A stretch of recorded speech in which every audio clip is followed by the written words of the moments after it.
അനുഗ്രഹിക്കപ്പെട്ട നല്ല സമയത്തിനായി ഞാൻ ദൈവത്തെ സ്തുതിക്കുന്നു, സ്തോത്രം ചെയ്യുന്നു. ദൈവവചനം ശ്രവിച്ചുകൊണ്ടിരിക്കുന്ന എല്ലാ ദൈവമക്കൾക്കും വീണ്ടും വരാമെന്ന് അരുളി ചെയ്തവനായ കർത്താവായ യേശു ക്രിസ്തുവിൻ്റെ തന്നെ നാമത്തിൽ ഞാൻ എൻ്റെ സ്നേഹവന്ദനം അറിയിക്കുന്നു. ഇന്നത്തെ അല്പസമയത്തെ ചിന്തയ്ക്കായി 142 സങ്കീർത്തനം 3 വാക്യം നമുക്ക് വായിക്കാം. എൻ്റെ ആത്മാവ് എൻ്റെ ഉള്ളിൽ വിഷാദിച്ചിരിക്കുമ്പോൾ നീ എൻ്റെ പാതയെ അറിയുന്നു. അനുഗ്രഹിക്കപ്പെട്ട ഒരു വേദവാക്യമാണ് നാം കേട്ടത്.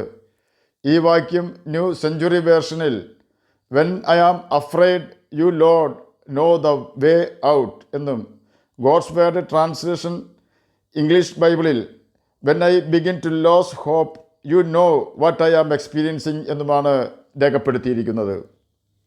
എൻ്റെ ആത്മാവ് എൻ്റെ ഉള്ളിൽ വിഷാദിച്ചിരിക്കുമ്പോൾ, ഭയപ്പെട്ടിരിക്കുമ്പോൾ, നിരാശയിലിരിക്കുമ്പോൾ, പ്രത്യാശ നഷ്ടപ്പെട്ടിരിക്കുമ്പോൾ അതിൽ നിന്നും ഞാൻ എങ്ങനെ പുറത്ത് കടക്കണം, അഥവാ ഞാൻ അങ്ങനെയുള്ള പ്രതിസന്ധി ഘട്ടത്തിൽ പുറത്ത് കടന്ന് രക്ഷപ്പെട്ട അങ്ങയുടെ സന്നിധിയിൽ മടങ്ങി വരുവാനുള്ള വഴി അങ്ങ് അറിയുന്നു.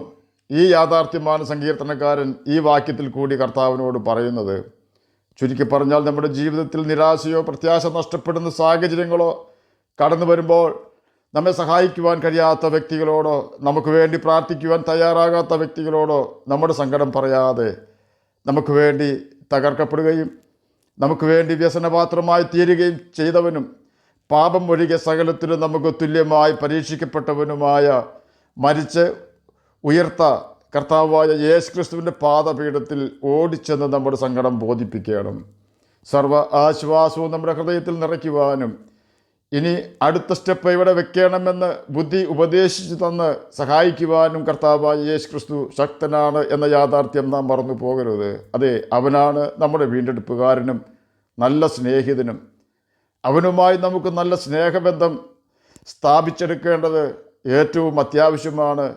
2 പേർ ഒത്തിട്ടല്ലാതെ ഒന്നിച്ച് നടക്കുവാൻ സാധിക്കുകയില്ല എന്ന് ആമോസിൻ്റെ പുസ്തകം 3 അധ്യായം 3 വാക്യം നമ്മെ പഠിപ്പിക്കുന്നുണ്ട്.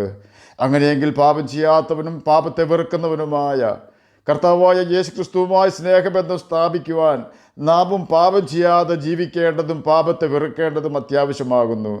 നമുക്ക് പാപം ചെയ്യാതെ ജീവിക്കുവാനും പാപത്തെ വെറുക്കുവാൻ കഴിയണമെങ്കിൽ നിശ്ചയമായും എന്തെല്ലാമാണ് പാപമെന്നും ഏതെല്ലാം കാര്യങ്ങളാണ് യേശു വെറുക്കുന്നതെന്നും നാം മനസ്സിലാക്കിയിരിക്കണം.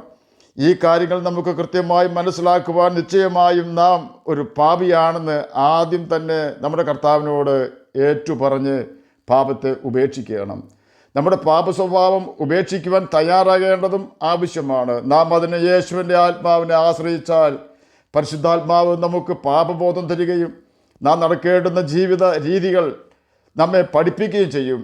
പരിശുദ്ധാത്മാവിനെ നമ്മെ പഠിപ്പിക്കുവാൻ നാം നിശ്ചയമായും ദൈവവചനമായ ബൈബിൾ തുടക്കം മുതൽ അവസാനം വരെ തുടർച്ചയായി വായിച്ചു കൊണ്ടിരിക്കുകയും അതിൽ നാം അനുസരിക്കണമെന്ന് ദൈവം രേഖപ്പെടുത്തി വെച്ചിരിക്കുന്ന കൽപ്പനകൾ ഒരു എതിർവാദവും ഉന്നയിക്കാതെ അനുസരിക്കുകയും ചെയ്യണം. ഇപ്പോഴാണ് നാം വാസ്തവമായി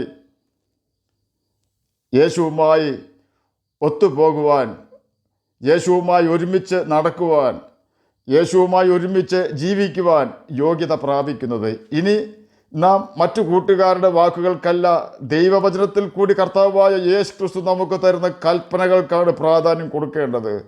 അപ്രകാരം കർത്താവായ യേശു ക്രിസ്തുവിൻ്റെ ഉപദേശം കേൾക്കുകയും അനുസരിക്കുകയും ചെയ്യുവാൻ നാം തുടങ്ങുമ്പോൾ നാം അനുഭവിച്ചു കൊണ്ടിരിക്കുന്ന പ്രത്യാശ നഷ്ടപ്പെട്ട അവസ്ഥയിൽ നിന്നും യേശു നമ്മെ പ്രത്യാശയാൽ നിറയപ്പെട്ട അവസ്ഥയിലും നിരാശയിൽ നിന്നും ദൈവിക സന്തോഷത്തിലേക്കും ഭയത്തിൽ നിന്നും ധൈര്യത്തിലേക്കും നമ്മെ കൊണ്ടുവരുന്നു.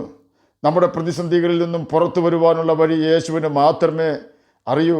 യേശുവിനെ അറിവുള്ള ആ വഴി യേശു നമ്മെ പഠിപ്പിച്ചിട്ടുള്ളത് യോഹന്നാൻ എഴുതിയ സുവിശേഷത്തിൽ രേഖപ്പെടുത്തിയിരിക്കുന്നു.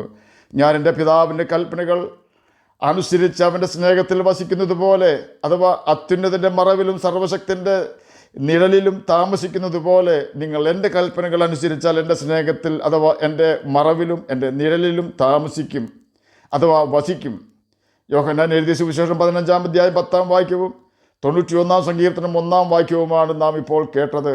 എന്നെ കേൾക്കുന്ന പ്രിയ ദൈവമകനെ, ദൈവമകളെ, നാം നമ്മുടെ വീണ്ടെടുപ്പുകാരനും നല്ല സ്നേഹിതനുമായ കർത്താവായ യേശു ക്രിസ്തുവിൻ്റെ കൽപ്പനകൾ അനുസരിച്ചുകൊണ്ട് അവൻ്റെ സ്നേഹത്തിൽ, അവൻ്റെ ചിറകടിയിൽ, അവൻ്റെ നിഴലിൽ, കർത്താവായ യേശു ക്രിസ്തുവിൽ വസിച്ചാൽ അവിടെ കടന്നു വന്ന് നമ്മെ നിരാശപ്പെടുത്തുവാനും നമ്മുടെ ഹൃദയത്തെ ക്ഷീണിപ്പിക്കുവാനും വ്യസനിപ്പിക്കുവാനും നമ്മുടെ പ്രത്യാശ നഷ്ടപ്പെടുത്തുവാനും സാത്താന്യ ശക്തികൾക്കോ അവൻ്റെ ആത്മാവുള്ളവർക്കോ ഒരിക്കലും സാധിക്കുകയില്ല. ആകയാൽ നമുക്ക് ബൈബിൾ വായിക്കുകയും അതിലെ ദൈവകൽപ്പനകൾ അനുസരിക്കുകയും ചെയ്തുകൊണ്ട് യേശുവിൻ്റെ ആത്മാവിനെ പ്രാപിക്കുകയും നിത്യജീവൻ അവകാശികളായി തീരുകയും ചെയ്യാം. കർത്താവ് അതിന് നമ്മെ സഹായിക്കട്ടെ എന്ന് പ്രാർത്ഥിച്ചുകൊണ്ട് ഞാൻ എൻ്റെ വാക്കുകളിൽ നിന്ന് വിരമിക്കുന്നു. നമുക്ക് പ്രാർത്ഥിക്കാം. ഞങ്ങളെ സ്നേഹിക്കുന്ന സ്വർഗീയ പിതാവേ, നല്ല വചനത്തിനായി അങ്ങയെ സ്തുതിക്കുന്നു, സ്തോത്രം ചെയ്യുന്നു. എന്നെ കേൾക്കുന്ന ഏതെങ്കിലും പ്രിയപ്പെട്ടവർ സ്വസ്ഥത നഷ്ടപ്പെട്ടവരായി ജീവിക്കുന്നെങ്കിൽ അങ്ങ് അവർക്ക് ആശ്വാസം കൊടുത്ത് സഹായിക്കണമേ. അങ്ങയുടെ വചനം വായിക്കുവാനും ഗ്രഹിക്കുവാനും അതിന് പ്രകാരം ജീവിക്കുവാനും അടിയനെ കേൾക്കുന്ന അങ്ങയുടെ കുഞ്ഞുങ്ങളെ സഹായിക്കണമേ. പഠിക്കുന്ന കുഞ്ഞുങ്ങൾക്ക് പഠിക്കുവാനുള്ള ബുദ്ധിയും ജ്ഞാനവും ഓർമ്മശക്തിയും കൊടുക്കണമേ. സ്വന്തമായി വീടില്ലാത്തവർക്ക് വീട് കൊടുക്കണമേ. രോഗത്താൽ ഭാരപ്പെടുന്നവർക്ക് രോഗസൗഖ്യം കൊടുക്കണമേ. പ്രാർത്ഥന കേട്ടതിനായ സ്തോത്രം, യേശുവിൻ്റെ നാമത്തിൽ തന്നെ ആമേൻ. കർത്താവ് എല്ലാവരെയും അനുഗ്രഹിക്കട്ടെ. സ്തോത്രം.